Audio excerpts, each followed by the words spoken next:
malam Bapak.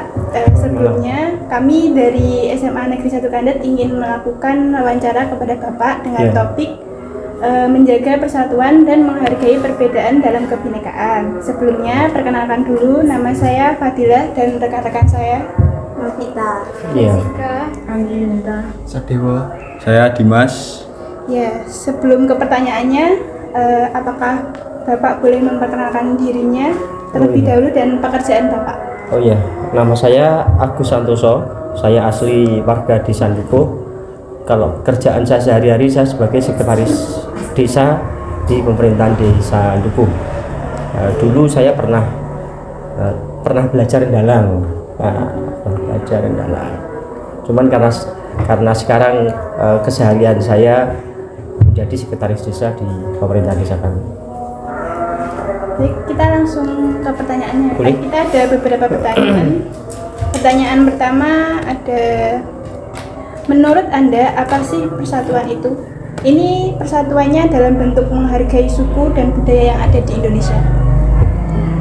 Kalau menurut saya ya, persatuan itu adalah bentuk kumpulnya berbagai macam corak, berbagai macam warna yang ada di masyarakat, baik itu suku, baik itu agama, baik itu sifat-sifat yang ada di dalam masyarakat itu sendiri. Jadi berkumpul, jadi bersatu itu bukan berarti harus satu warna. Jadi diarani bersatu itu karena adanya berbagai macam warna yang bisa menjadi satu sehingga serasi, kayak pelangi itu.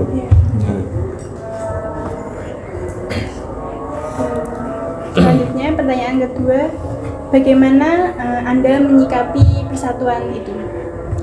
Menyikapi persatuan, kalau bagi saya justru persatuan itu harus diciptakan. Persatuan itu harus diciptakan dan harus terus diupayakan dalam masyarakat. Lah, bagaimana mengupayakan persatuan itu sendiri ya? Unsur-unsurnya harus terpenuhi. Apa saja unsur-unsurnya kalau persatuan itu? Ya saling menghormati, saling toleransi. Jadi yang namanya bersatu tidak semuanya harus sama. Mungkin ada perbedaan pendapat, perbedaan kepentingan, ada perbedaan agama, ada perbedaan suku bangsa, ada perbedaan pekerjaan, dan macam-macam lah yang ada di masyarakat. Nah, tugas kita sebagai masyarakat kalau menurut saya ya harus mengupayakan itu, unsur-unsur itu terpenuhi. Bagaimana kita bisa menghargai satu sama lain, kita menghargai perbedaan pendapat orang lain, kita menghargai dan menghormati keyakinan orang lain. Sehingga kalau unsur-unsur itu terpenuhi, persatuan itu dengan sendirinya pasti akan terwujud. Dan itu kalau di negara kita, Nenggone Dewi, itu sudah menjadi budaya sebenarnya. Selanjutnya, bagaimana cara Anda menjaga persatuan tersebut? Ya itu tadi, cara saya menjaga persatuan kalau di dalam bermasyarakat ya dengan menghormati perbedaan yang ada di dalam masyarakat itu sendiri. Jadi kita tidak memaksakan kehendak orang lain, tidak harus sama dengan kita, baik itu dalam agama, dalam pekerjaan, dalam ide dan pemikiran. Ya agar persatuan dan guyub rukun itu bisa terjalin. Kalau dalam bahasa pewayangan itu ada kalimat nyawiji yang tekad gumul ngake cipto. Jadi satu tekad dan satu tujuan. Tujuannya yaitu bisa menciptakan kerukunan di dalam masyarakat itu sendiri. Selanjutnya, bagaimana Anda mengukur keberhasilan dalam menjaga persatuan? Mengukur keberhasilan dalam menjaga persatuan, itu tolak ukurnya dengan minimnya potensi konflik yang ada di dalam masyarakat itu sendiri. Kalau di dalam masyarakat itu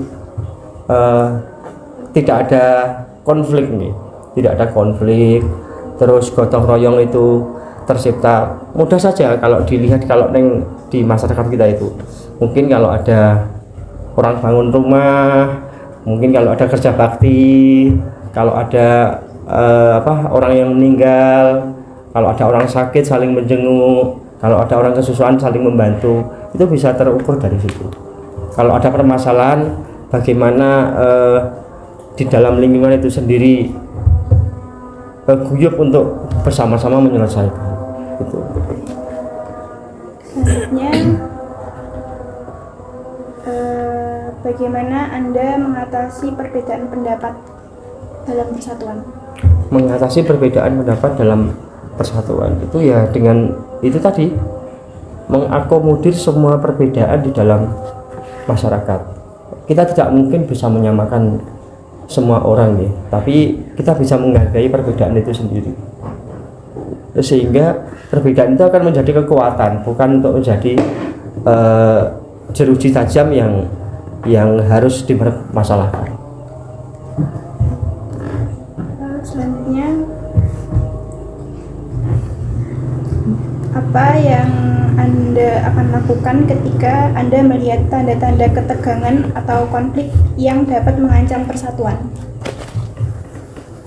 Kalau yang sudah biasa kami lakukan di pemerintahan desa kami, apabila itu terjadi, biasanya kami mendatangi langsung bersama 3 pilar, baik itu kepala desa, Babin Kamtibmas, Babinsa. Kalau tidak mendatangi langsung ke pokok permasalahan, kita mengundang biasanya. Kita mengundang, kita bicarakan bersama dengan tokoh masyarakat dan tokoh agama setempat. Apa akar permasalahannya? Apa sumber permasalahannya? Dari situ nanti kita tahu apa yang harus kita lakukan.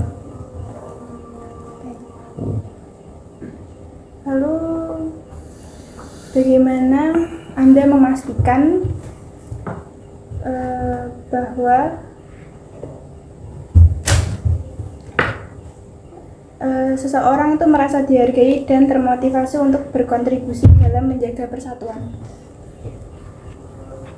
Nah, itu terlihat ketika ada kegiatan yang ada di masyarakat, bagaimana antusiasnya masyarakat, antusiasnya warga ketika ada kegiatan bersama di dalam lingkungan. Kalau selama ada kegiatan, orang-orangnya guyup rukun, saling membantu, itu pasti, meskipun tidak terucap, biasanya orang-orang seperti itu memang rumangsa diwong nih sebagai warga. Ya. Baik, pertanyaan terakhir, menurut Anda apakah ada dampak positif dan dampak negatif tentang menjaga persatuan? Kalau dampak negatifnya saya yakin tidak ada ini, karena persatuan itu sendiri adalah cita-cita atau tujuan dari seluruh kelompok masyarakat, seluruh kenegaraan. Tapi kalau kelebihannya ya banyak sekali. Kelebihannya banyak. Dengan persatuan itu kita mau melakukan apa saja jadi mudah. Kita seperti sapu itu ya, itu kan kalau satu kan mudah patah, tapi kalau satu ikat itu kan jadinya kuat. Jadi kalau kelemahannya saya yakin tidak ada, tapi kalau kelebihannya banyak sekali. Karena itu tidak henti-hentinya bangsa kita itu menggaungkan untuk terus menciptakan persatuan dan kesatuan di dalam masyarakat. Ya. Apakah bisa disebutkan salah satunya? Maksudnya? Dampak positifnya. Dampak positifnya? Ya itu tadi, kalau masyarakat itu sudah bersatu, ya, sudah guyup, itu tidak akan mudah diprovokasi dengan permasalahan apapun. Itu di segala lini kehidupan, baik itu dari lingkungan RT, di lingkungan dusun. Kita ngomong kelompok terkecil dulu nih, di lingkungan dusun, di lingkungan desa. Kalau masyarakat sudah guyup, itu nggak mungkin bisa dipecah. Tidak mudah ada konflik yang ada di situ. Pertanyaannya sudah selesai. Lalu apakah ada pesan-pesan yang ingin disampaikan kepada penonton? Kepada penonton? Iya. Iya. Ya, mungkin gini ya. Bahwa masyarakat kita adalah masyarakat yang majemuk, yang terdiri dari berbagai macam agama, mungkin ras dan suku bangsa. Sudah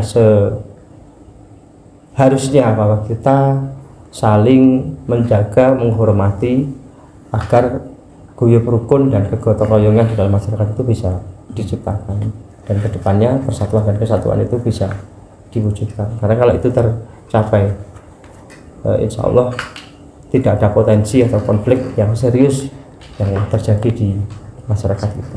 Saya kira itu. Ya.